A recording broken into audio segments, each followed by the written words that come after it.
summer, my neighbor built a new Scarecrow. Buy new to town jam.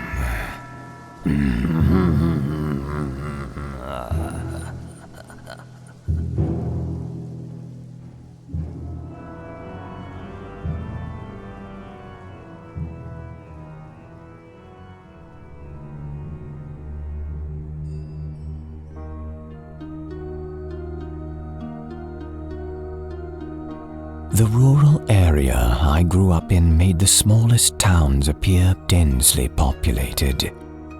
It was the sort of place where you had to cycle a mile or so to the nearest neighbor, and the bus only came twice a day. Most kids think growing up on a farm is some sort of constantly thrilling adventure. The kids at my school in the nearest town certainly did.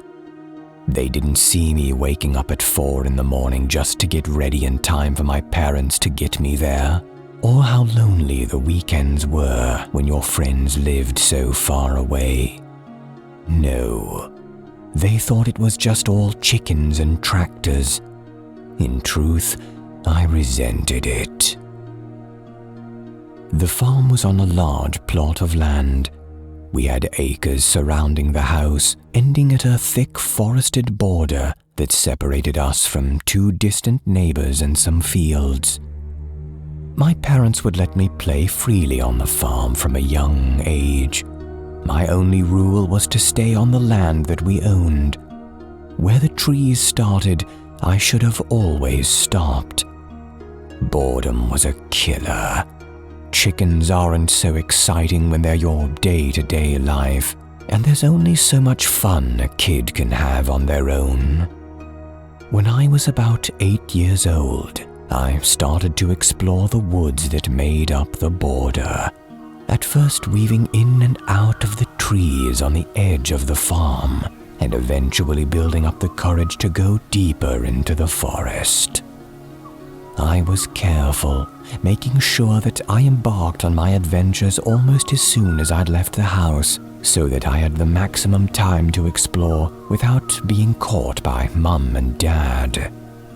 The day I first made it through the border, I was trying to time how long it took to walk through the trees.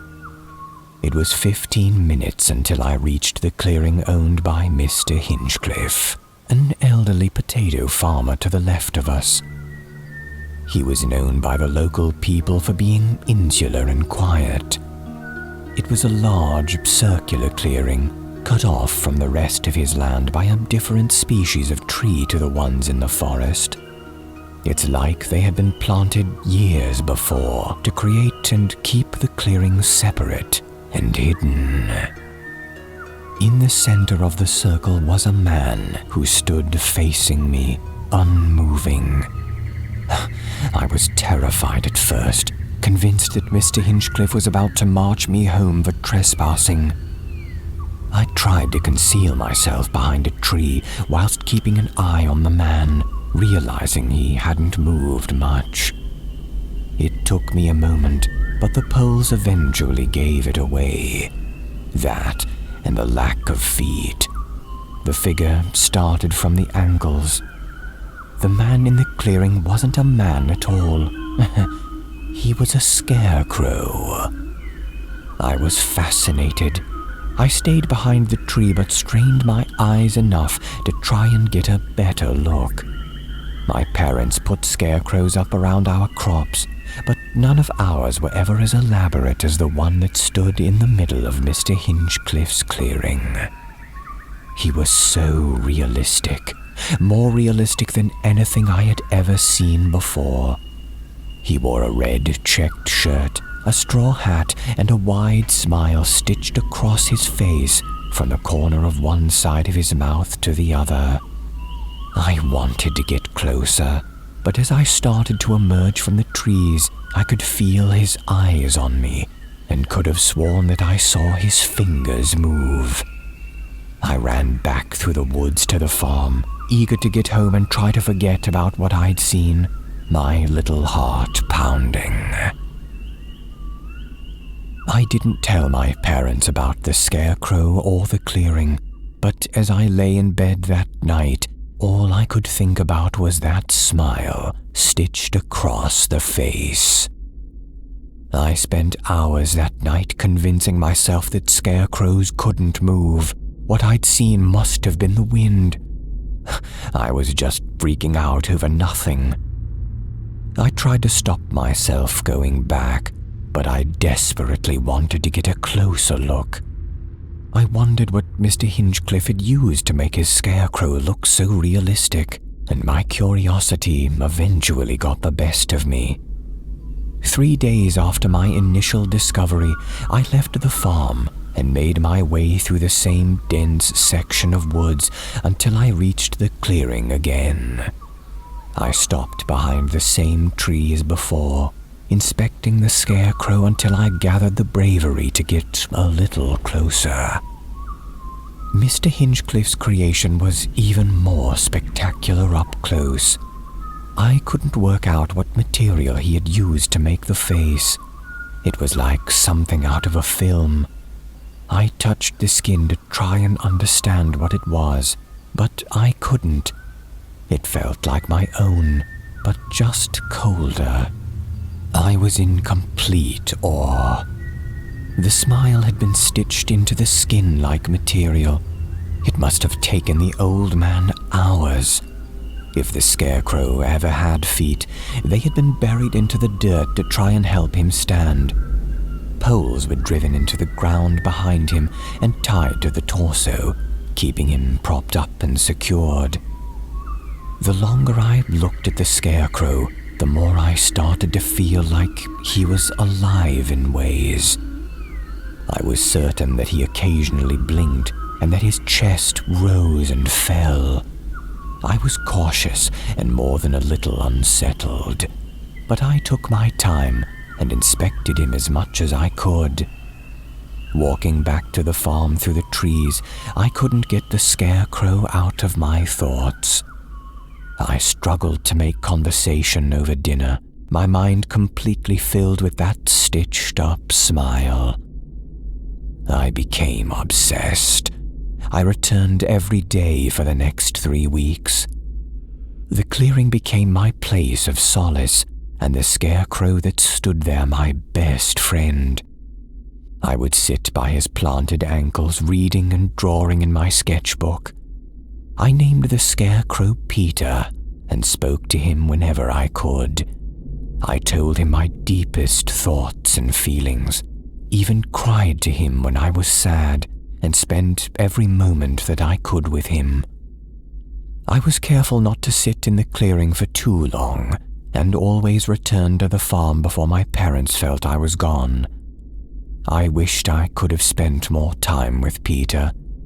It's sad when I think back to what a lonely kid I must have been to spend so much time with an object, a glorified effigy of a human.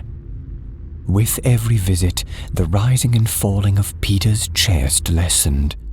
I stopped catching him blinking, and his skin started to sag in a strange way and grayed after a few days of the rain.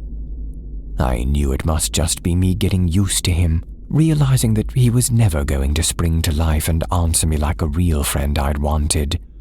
But it still made me a little sad. After a while, Peter's magic was gone. I would go and visit like always, but it didn't feel the same. The clearing was empty as the rest of my life, and my propped-up friend in the middle was in a sorry state. The stitched smile barely held itself in place now, and the lumps of the material that made up his skin had started to dry and fall off. He couldn't even scare the birds away anymore, and often he had multiples perched on his straw hat and shoulders, pecking at his face. One day toward the end of that summer, I made my way through the clearing to find it empty. Peter was gone. There wasn't a trace of him left bar the pole that stuck firmly into the ground. Despite the fact that my initial fascination with Peter was already depleted, it still felt like a terrible blow. My parents couldn't understand why I became so withdrawn. I was grieving for someone that had never actually existed. 8 years old, and I already understood what it was to mourn a friend. I visited the clearing multiple times, but it remained empty. School restarted, and the autumn hit, bringing with it ice-cold winds that would frost the entire land. I spent less time outside and barely visited Mr. Hinchcliffe's clearing through the winter. By the time we reached the next summer, Peter and the time I'd spent with my silent friend was all but forgotten. It was by chance on a sunny day that I decided to walk through the woods one more time to my old sanctuary. I didn't expect it. I thought that part of my life was over. But there she was, an entirely new scarecrow, propped up just like Peter had been, ankles pressed firmly into the ground with poles behind her. She wore a different outfit, dungarees and a yellow checked shirt, but the straw hat was unmistakably the same. Her chest rose and fell gently, just like Peter's had once, and her eyes appeared to move barely millimeters as I looked into them. It was almost impossible to see, but I was sure that she was alive. She gave me hope that I wouldn't have to spend a summer lonely and sad on that farm. Her stitched smile gave me the same familiar, comforting feeling as warm hot chocolate on a chilly night. The process repeated, just like it had with Peter. As the weeks passed, she started to look more haggard, peaked and less alive. The magic too became less, the loneliness returned, and eventually she disappeared entirely. Every year would be the same. Summer would come, and with it Mr. Hinchcliffe would build a new scarecrow. They came in every age, shape, and gender. A new friend that I knew would wither and vanish just like the others. Regardless, I grew attached to every single one of them. As I got older and my parents awarded me with more free time, I was able to spend more time in the town with friends that actually spoke back. After a while, I started to forget about the scarecrows, favoring girls and nights out to sitting with inanimate objects. Years passed by, and I left home to take a degree in art. University changed my life. For the first time, I had a group of friends around me all the time, ones that weren't planted in the ground. I moved in with them and only went home for Christmas. I never forgot about Mr. Hinchcliffe's scarecrows, though. They were my lifetime for so long, but I did move on.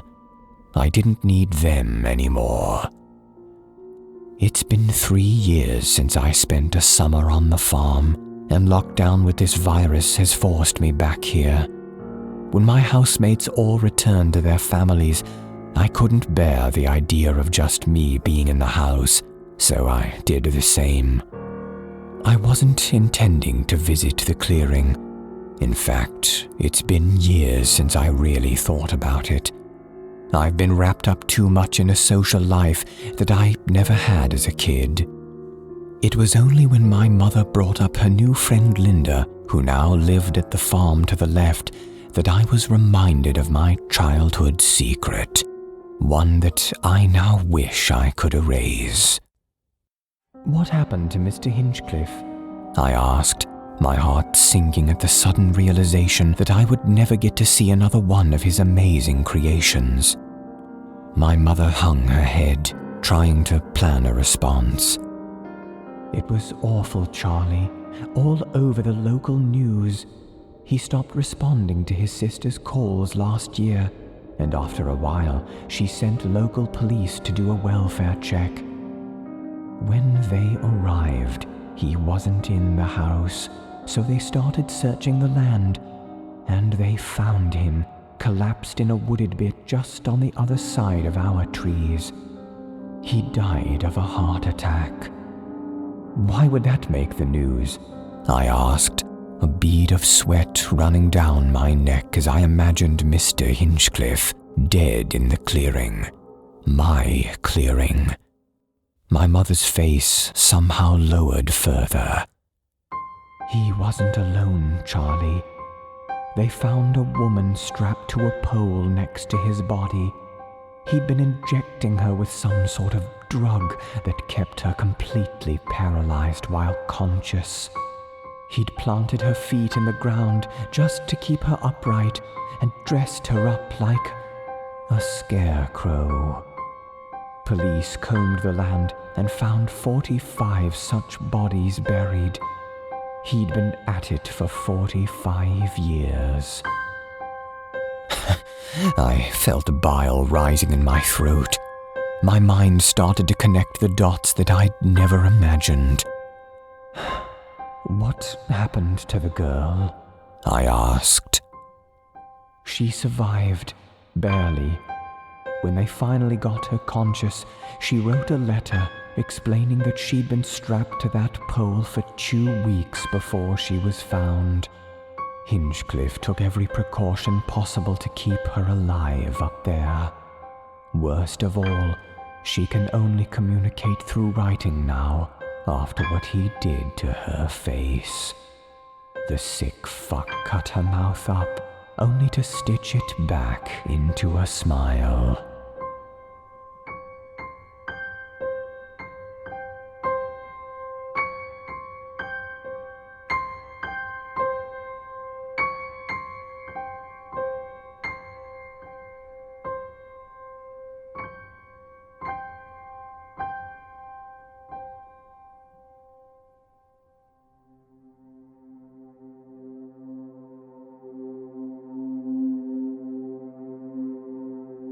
Be Nice to Scarecrows by Daisy Dreamer.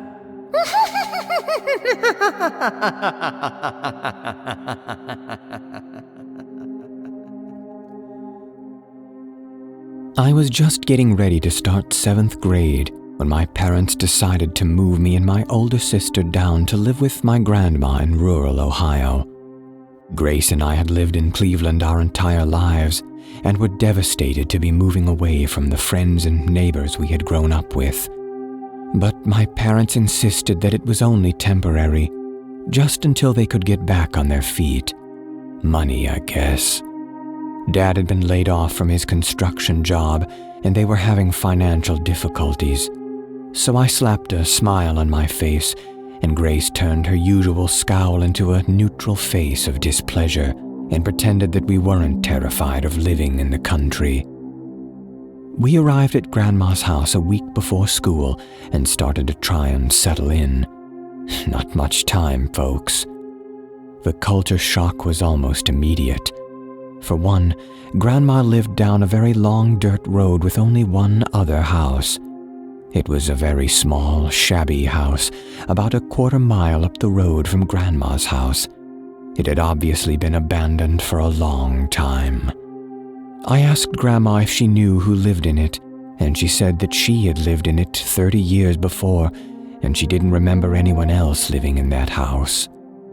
Besides that, it was just corn, rows and rows of corn as far as the eye could see, and then a tiny clear patch of land where Grandma's house sat. No other cars ever drove by, and that silence was very unsettling for Grace and I. We were used to the constant noise of the city. The school itself was completely different than what Grace and I were used to. Each grade was just a single class, with every class taught by one teacher. Grace made friends easily. She was like that, but I found I had absolutely nothing in common with the other students. And of course, we were not happy to discover that the school bus had dropped us off and would not go down the narrow dirt road that Grandma lived on. The bus would let us off at the beginning of the road, but we had to walk the rest of it for half a mile to Grandma's house. If that happened to us in Cleveland, I think my parents would have put up a fuss. But Grandma didn't seem surprised when we told her. She just advised us to carry an umbrella just in case. Those walks from the bus were very strange for us. We were used to walking on sidewalks, not gravel, and we were used to busy sounds of cars honking, people talking, music playing. But there were none of those things out here. Every time we walked past the abandoned house, Grace would stop for a second to stomp out her cigarette butt so that she didn't risk Grandma catching her smoking. And every time I would stare uncomfortably at that tiny, melancholy house with all the windows broken out, the door hanging open crookedly on its ancient hinges, the patchy sunken roof, the caved-in front porch. Sometimes I would hear movement in the dry corn stalks and involuntarily gasp or jump. Grace would always laugh at me and tell me that I was just a bird or a raccoon. I would agree with her and laugh at myself as well, but something about that little house frightened me. I always made sure to stay very close to Grace when we walked past it, as if I was afraid that something was going to reach out through the gaping doorway and grab me. One day, about a month after we moved there, I saw something different at the house. I gasped and clung to Grace's arm. "Oh my God, Grace, there's someone at that house," I whispered. There was a man standing about halfway between the road and the house. Grace studied it for a few seconds before replying. "That's a scarecrow, you idiot." She chucked her cigarette butt down and stomped on it. "Are you sure?" I asked, peering around her. Sure enough, it was. Now that I looked more closely at it, I could see that there was a brown burlap sack over its head. I sighed with a small amount of relief and regret, but my initial unease still lingered. Why would someone put a scarecrow out there? "Do you not see all this corn?" she answered with an annoyance that took off at a fast pace, threatening to leave me behind. I didn't say anything else, although I found it odd that the scarecrow wasn't actually in one of the cornfields. Over the next few days, my fear of the scarecrow intensified. Every time we walked past it, I would find myself nearly running past it. Of course, Grace caught on to this, and it entertained her immensely. "Oh my God, I think it just moved," she shouted as we passed it, just to see me jump. She cackled as I spun around angrily. "Why did you do that?" "Because it's hilarious," she laughed. "It's like you think it's real or something." I didn't say anything back. I just turned around and started walking quickly home. "Wait, do you really think it is real?" "No, of course not," I yelled back in defiance. "It's just really creepy. You have to admit that." "It's not that scary. Watch this. I'll walk right up to it."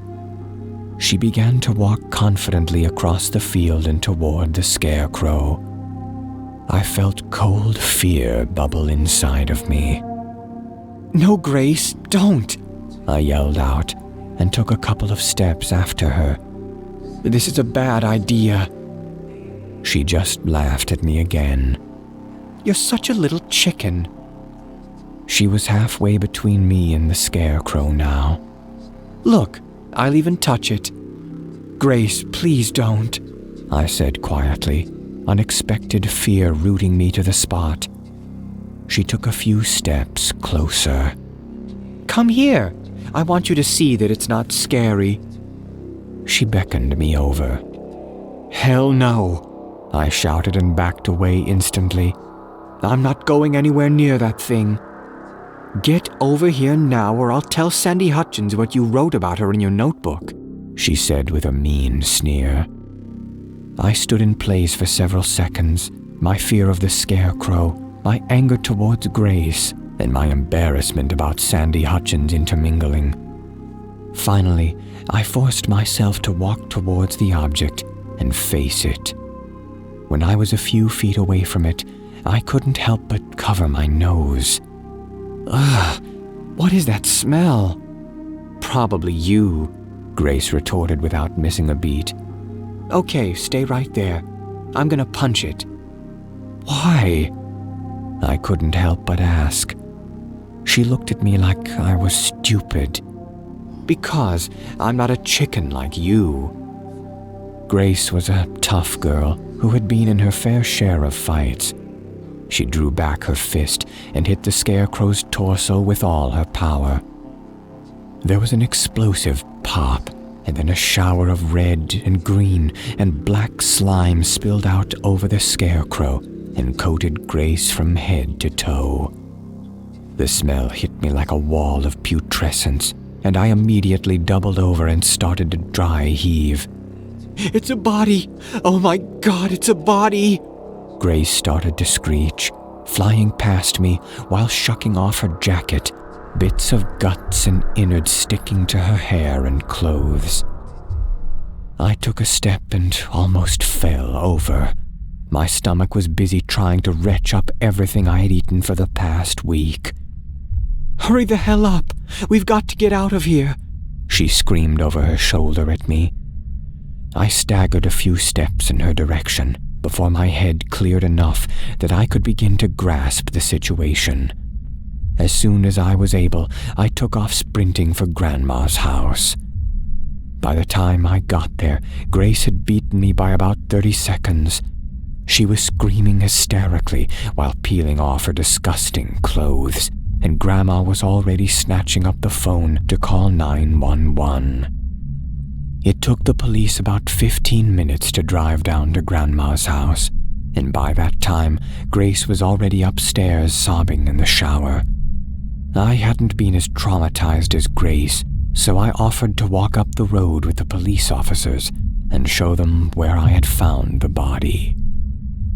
As soon as the abandoned house came into my vision, my blood froze. I couldn't see the Scarecrow anymore. It was there, I swear, I said, barely able to hold back terrified tears. It's been there all week. One of the officers told me to stay back by the road as they investigated. From there, I could still see the gore that littered the small field in front of the house. I was confused by all the blood on the grass and on Grace's clothes, and it confirmed that the body had been there. But where was it now? I looked toward the abandoned house and noticed something that caused my heart to jump into my throat. The door that was usually hanging open was closed.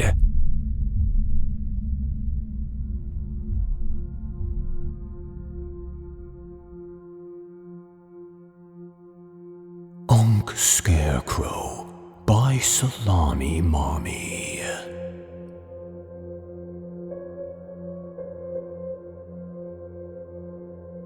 Growing up as an orphan was pretty tough at times. I got bullied on by the other kids and watched them get adopted before me.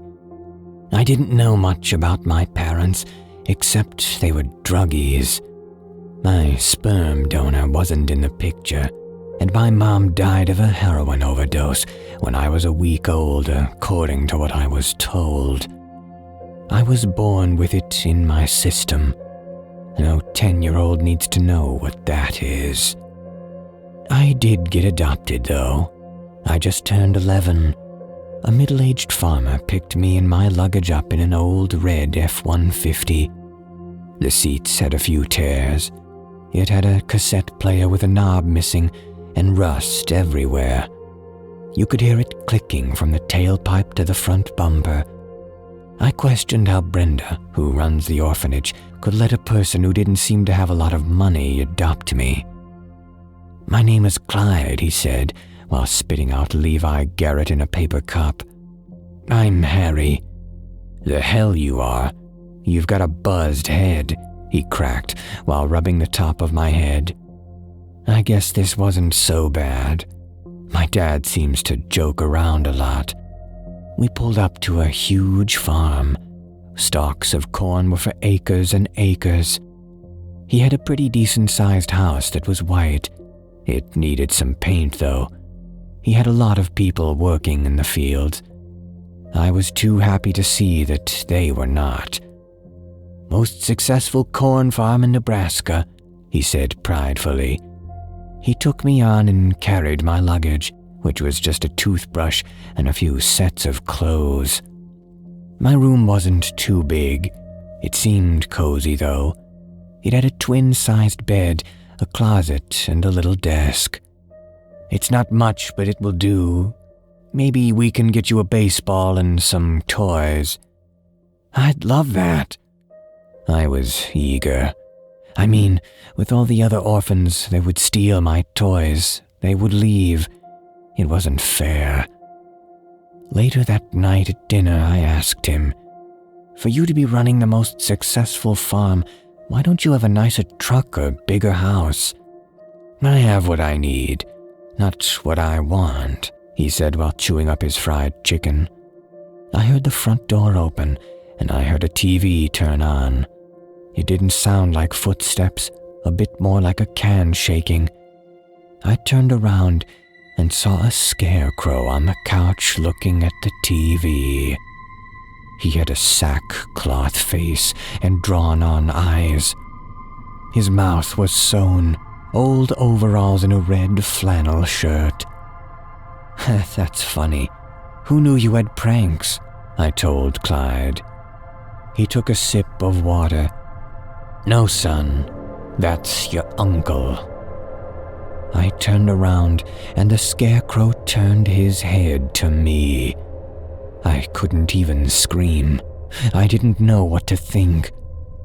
"How about me and you go get that baseball?" Clyde said. Of course I agreed and followed him out. "Now Jim will be right back." He stared at me as I walked out. About a mile or two later, he spoke. "He used to be my brother, Jim, that is. He died in an accident when he was about your age. He fell in a table saw. My dad said he knew a person who could take him too. She took his heart and placed it in the scarecrow. Jim is still alive in it. He helps us work by standing in the field. I know it sounds weird, but you can never tell anyone." I didn't want to go back to the orphanage, so I knew I had to play along with this game. I mean, Clyde gave me a home. Jim left me alone anyway. I felt so disturbed shaking his hand, though, and introducing myself. I lived comfortably, though. I even got a brown hat he wore on Christmas. Around the summer of me turning 12, I went outside to play. I would throw the ball in the air and hit it with my Louisville slugger. I heard in the field. I ran over to see if I hit one of the employees. Luckily, it just landed next to him. I ran over to grab the ball, and he didn't seem happy. "Sir, I'm completely sorry. It won't happen again." He grabbed me and leaned close. "Get out of here before Jim gets you." He looked up real quick to make sure Jim wasn't on post duty. "Listen to me. Run away. None of the employees want to be here, but he will kill us if we quit." He saw Jim walking back to his post, and he got on all fours and snuck off to another area to pick more corn. Jim propped up on his platform and turned his head to me. "Hey, Jim. Found the ball he was hitting." He turned his head back and was observing. I knew I just about made the biggest mistake of my life. I asked Clyde a bad question. "Has Uncle Jim killed anyone?" He spit out his drink and started going into a cussing rampage. He shouted for me to go to my room and never discuss Jim like that. I woke up the next morning and went to school, sat down at the lonely kid's table with my milk and sandwich, and I'd seen a kid crying hysterically. The officers and principal helped the kid walk toward the office. I walked over to the kid sitting next to where he was and asked what happened. My stomach sank. You know that big corn farm out down the road? His dad was found hanging from the barn platform. He killed himself. I went home to ask about what happened, and they kept telling me the boy was crazy. I knew Jim did it.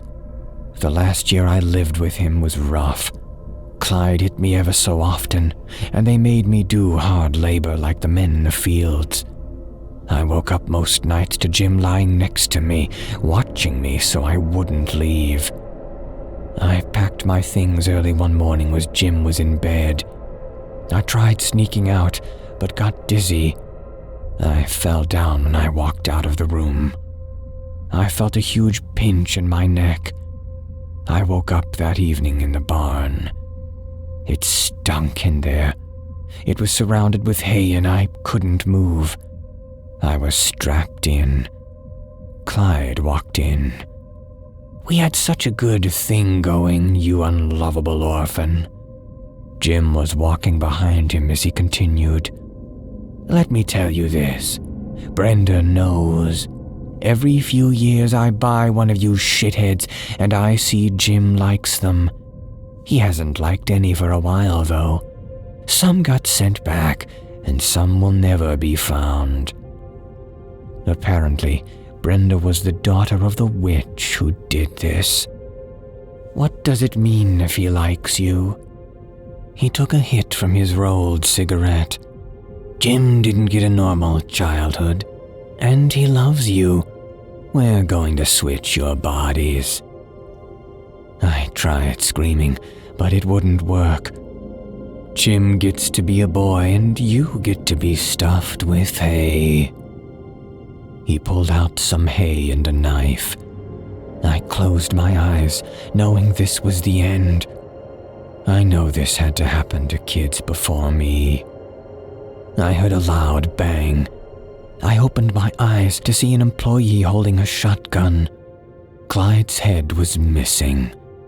I felt blood spray on me and Jim. The gun cocked again, and I saw Jim get shot. It was like a rag doll being tossed. He flew into the wall. The man untied me and screamed at me to run to another employee who had a truck waiting to go. I sprinted with the man as I jumped on the back of the F-100. The house was set ablaze. The corn set fire soon after. I turned to thank the man, but saw him lying down dead. He had a pitchfork through the back of his head. The men in the truck sped out while I cried. Uncle Jim wasn't fast enough to catch me, but he followed us for a while. Eventually, I was able to get to the front of the seat and hear the full story. 13 employees had gone missing in the past 7 years alone, as well as 3 kids. The man explained that we could go live with his parents in California while we worked everything out. So, here we are now. Just turned 37, and I own a multi-billion-dollar security business. I had my name changed, and the man who saved me lives comfortably with his now wife and 4 kids. I, however, didn't marry. I even made sure Brenda's orphanage got shut down and gave all the kids good homes around here with loving parents. I have people searched before they enter my home and business, which I get a lot of ladies coming in if you catch my drift. Today was bad, though. My assistant brought in a young college intern to learn the ropes. I shook his hand. His hair was stringy and very pale looking. Hey there. My name is David. I've been running this place for a long time. What's your name? He smiled wide-eyed with a sinister grin. Hello, Harry. My name is Jim.